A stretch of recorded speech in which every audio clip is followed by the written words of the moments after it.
सर्वप्रथम किसी भी प्रकार से शरीर में आदि व्याधि होती, उसमें भी कोई भी आदि व्याधि हो सकती है। तो आजकल का एक लोकप्रिय आदि व्याधि है, क्या है महाराज? लोकप्रिय भी है। लोकप्रिय का अर्थ सबसे ज़्यादा उसका फैलाव है, और विश्व में सबसे ज़्यादा फैलाव इस भारत में है उसका। और आज तक विदेशियों ने आप लोगों से पैसा निकालने की अपेक्षा से, क्योंकि लोकप्रिय तो हो ही गए आपके यह रोग बिल्कुल ठीक होगा। क्या है वो लोग? जिसको एक प्रकार से मधुमेह बोलते हैं ना, हाँ, शुगर की बीमारी, डायबिटीज या इंग्लिश में, क्योंकि कुछ लोग तो हिंदी और वो जानते ही नहीं, क्या कर सकते हैं, और हमें इंग्लिश आते हैं। अब कैसे बताए? फिर भी उनका ये प्रचार आज तक सुना हमने भी, क्योंकि 50 वर्ष से यह व्रत देना अपना काम तो होता, आते हैं इस प्रकार के देते हैं। अब उसमें एक डॉक्टर भी आए, जिस रोग की बात मैं कह रहा हूँ उस रोग से वो भी ग्रसित है, और वो दूसरे के लिए दवाई भी दे रहे हैं, और स्वयं के लिए वो विश्वास नहीं उसके ऊपर। पूछा हमने, क्यों महाराज? यह सिद्धांत है, इस रोगों में ये रोग बहुत दीर्घ न समझे, बहुत कालीन चिकित्सा अपेक्षित रखता है, इसलिए। और दूसरा ये पक्का है कि इसमें 2 घंटे 1.5 घंटे इत्यादि की बार आप भोजन करते रहिए, ताकि इसका नियंत्रण बना रहे। इसका इलाज तो है ही। अब ये बात तो हमें पहले से बांध दिया उन्होंने, किंतु एक लेख पढ़ा था, वह यह है, जापान में यह वैज्ञानिकों ने सिद्ध किया है, अनुभव किया, जैसे उनकी पद्धति होती है अनुभव की सिद्धि की। 10,000 व्यक्तियों के ऊपर इसका प्रयोग किया उन्होंने।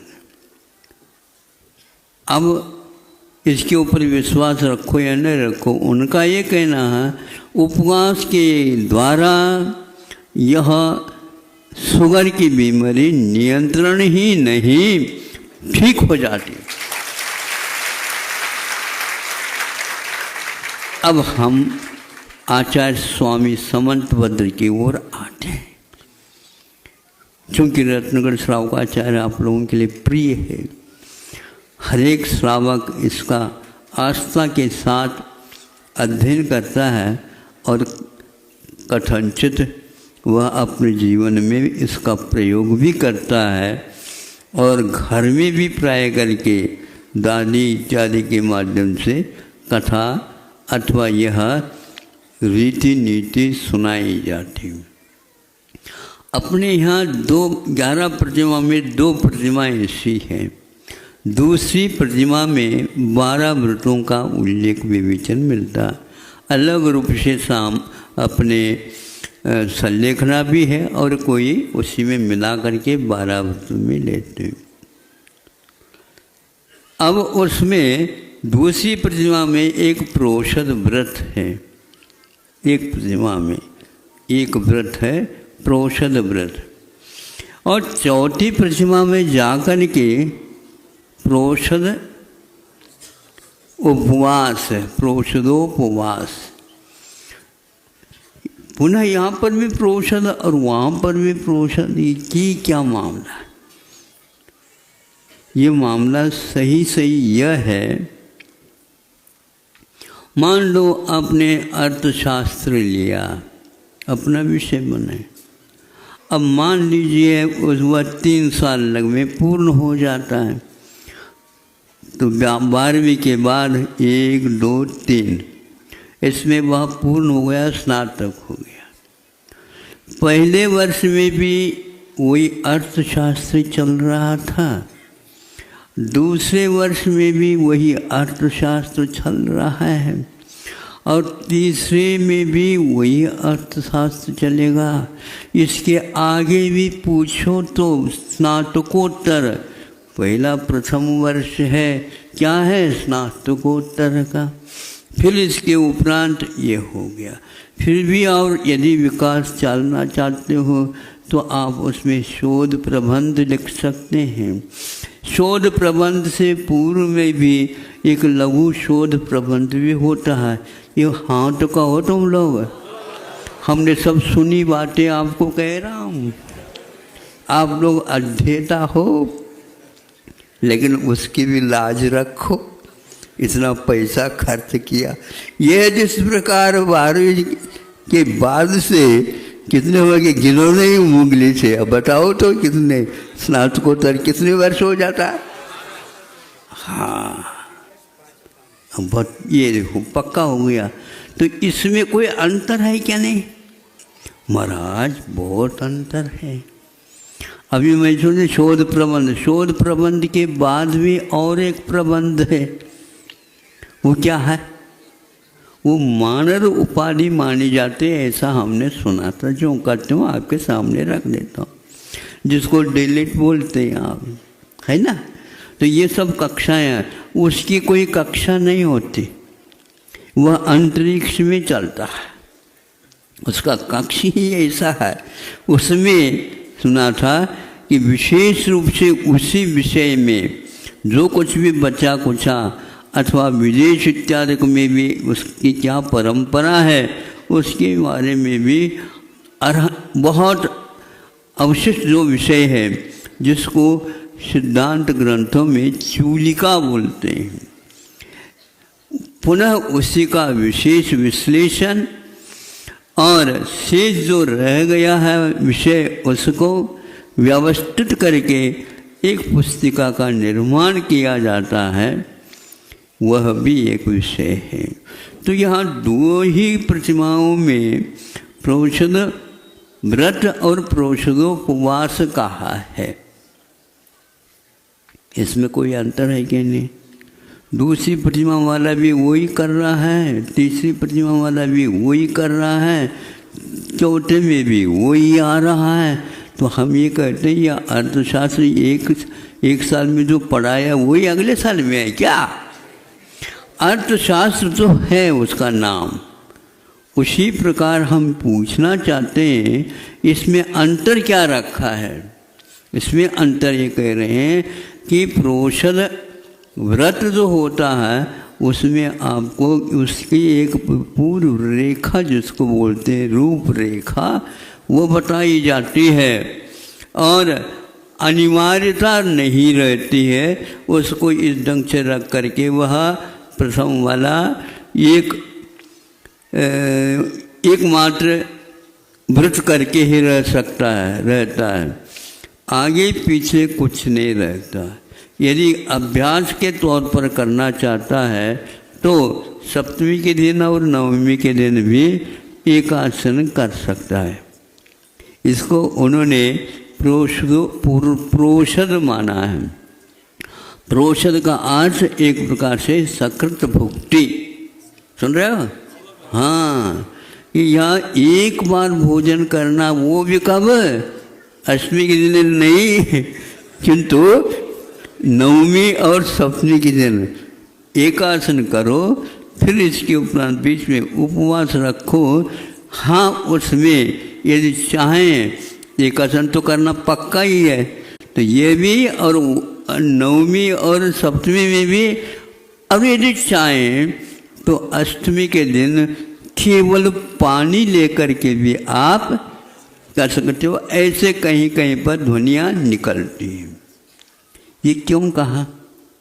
यूँ कहा, इसलिए कहा कि इससे रोगों का निष्कासन भी जाइए। आज तो हमने धारणा कर ली। बुंदेलखंड में क्या कहते हो महाराज, आपने तो दई थी। ओ हम नहीं देते, हम तो साक्षी हो रहे हैं किसी भी प्रकार से आपका ये रोग छूट जाए। अब वह पानी शुद्ध जल का पानी का लेता है, धारणा से ही पक्का कर लेता है, तो ये 3 दिन एक प्रकार से मिल करके आपका सब ठीक होती। इसलिए वह जापान का उदाहरण हमने दे दिया। जापान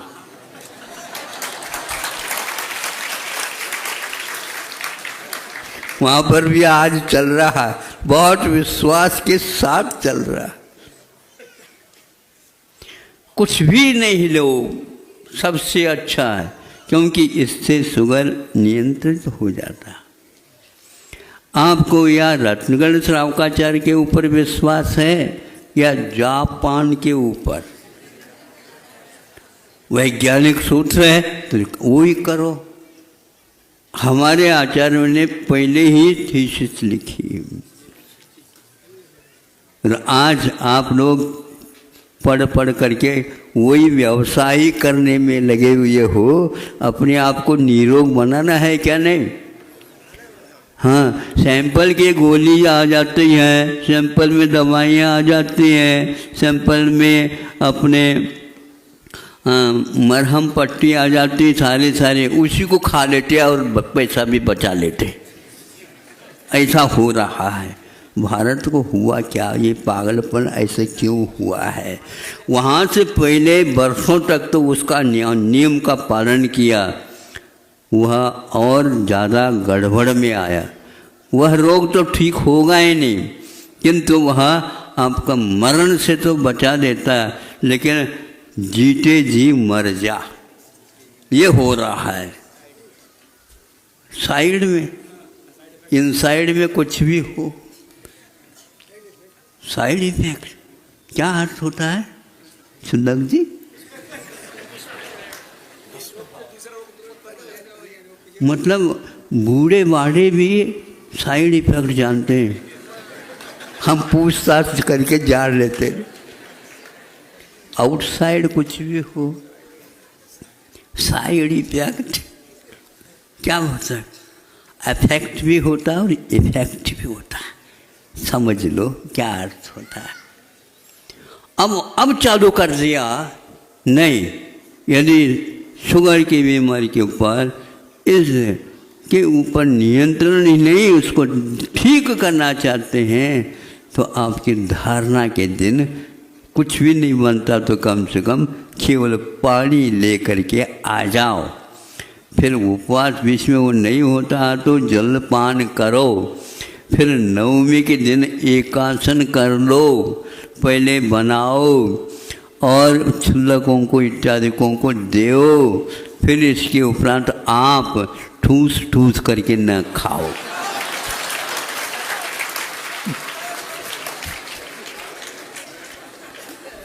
हमारी भाषा आपको समझ में आ रही? ओ, ये है भारत। अब यही दूसरी प्रतिमा चौथे में चले जाएंगे तो आपको सप्तमी के दिन एकासन ही करना, और वह भी हल्का फुल्का। वह भी फुल्का कहने से पूरी नहीं, क्योंकि वो भी तो फूल थी। हाँ, तो वो नहीं मिलेगा महाराज। नवमी के दिन भी कुछ नहीं मिलेगा, सप्तमी के दिन भी कुछ नहीं मिलेगा, और बीच में देवता आ गई, उपवासी देवता। कैसे उपवास करेंगे? शक्ति कैसे रहेगी? सब शक्ति बिल्कुल बढ़िया रही, जैसे शास्त्रोक्त लिखा उसके अंदर करेंगे, पक्का है।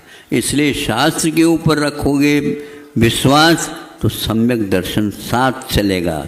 और दूसरी प्रतिमा की असंख्यात गुणी निर्जरा ज़्यादा चलेगी। नहीं समझे? जिन्होंने इस व्रत को अंगीकार नहीं किया, उसके ऊपर बैठने का आपको सौभाग्य मिलेगा। क्या चाहते हो?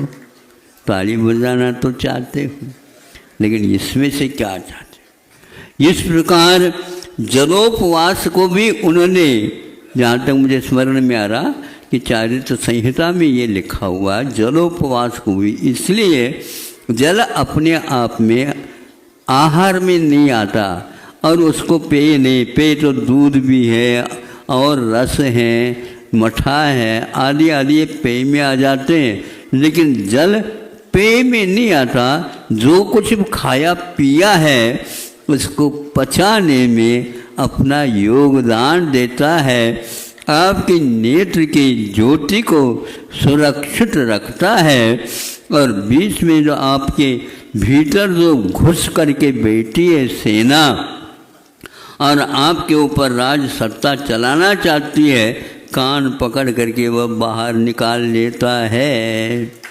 लेकिन यदि मान लो भोजन आपने अति कर लिए तो वह पानी आपके लिए पूरा काम नहीं कर पाएगा।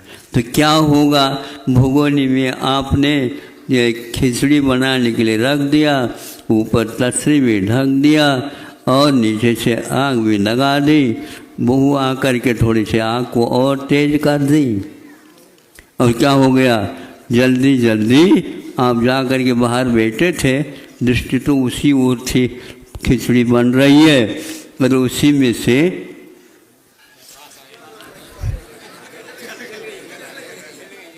हाँ हमारे यूं करने से आपको ज्ञान कैसे हो गया। मैं सोचता हूँ अब विज्ञान आपके पास आने वाला। हाँ कैसे महक आ रही है? नहीं महाराज, बास अथवा बदबू। अब खिचड़ी पक गई, क्या हो गया, पक गई, भागते भागते आ गए, एक ही बार में समझ में आ गए तो बहुत अच्छा। तो पानी पे ले लिया आए और ऊपर से उसको पानी डाल दे। अब खिचड़ी क्या खिचड़ी, खाचड़ी ये हो गया। क्यों? क्योंकि आप अनुपात से सब कुछ डाला लेकिन पानी की ओर ध्यान नहीं दिया। इसलिए आपको आधा भोजन करना है और दुगना पानी पीना है। दुगना का तो दुगना ही नहीं है, वो नीचे की ओर भी जाकर के जो बैठा है आहार एक भाग, उसमें भी जाता पानी, क्योंकि ये तरल है। जहाँ तक वह भीतर में भरता हुआ और जो आधा था वहाँ तक पानी आ गया। फिर इसके उपरांत 4 आना, ये आधा हो गया तो 4 आना और पानी पी लो। समझे? ये आचार्य महाराज जी की बात मैं कह रहा हूँ, अपने तरफ से नहीं। ये हो गया, फिर 4 आना और भर दिया तो 12 आना हो गया। तो एक कितने 3/4 हो गया और 1/4 रिक्त रखा। क्यों रिक्त रखा? वह श्वासोच्छ्वास के लिए मदद कर सके। इसको आकाश तत्व बोलते हैं। सुन रहे हैं? समय आपका हो गया। आज प्रोषण करना हो तो प्रोषण करो, आज एकाद जलोपवास कर रहे हो तो जलोपवास करो, अथवा आप केवल जल ले करके रहना चाहते तो रह सकते हो। इस प्रकार आज आपके सामने कि एक प्रकार शोध ग्रंथ के साथ साथ हमारी परंपरा से आती हुई जो आगम की परंपरा है उसके ऊपर दृढ़ श्रद्धांड रख करके आप लोगों को ये बहुत अच्छा धन्यवाद है, क्योंकि आपने बहुत शांति के साथ सुना। भीतर क्या खदबद हो रहा है आप जानो, लेकिन सही बात कह रहा हूँ। इसलिए जिसने यह विश्वास किया था कि मधुमेह शक्कर की बीमारी ठीक नहीं होती, आप दवाई लेते रहो और उसका सप्लाई हमारे पास भेजते रहो। हम एक पाई नहीं चाहेंगे। सर्वाधिकार सुरक्षित वाली बात यहाँ पर नहीं है, लेकिन आप लोगों का भी कल्याण हो इस पक्ष से आचार्यों ने जो बात लिखी है हम ही लोगों के लिए लिखा है और उन्हें अपने कर्तव्य को उन्होंने पूर्ण किया। धन्य है ये आचार्य परंपरागत जिनवानी श्रद्धा का विषय नहीं, ध्यान देने योग्य। यूं ही श्रद्धा कर लो ऐसा नहीं चलेगा, इसकी ओर ध्यान रखो और अपने आरोग्य को सुधारो तो वैराग्य दिन दुगनी, आगे बोलो, रात चौगनी। बिल्कुल इतनी यदि गुणित क्रम से होने लग जाए, मैं समझता हूँ ये वक्त छोटा सा वक्त है, आपका कल्याण कर ही लेगा और उसके साथ हमारा भी कुछ हो ही जाएगा। अहिंसा परमो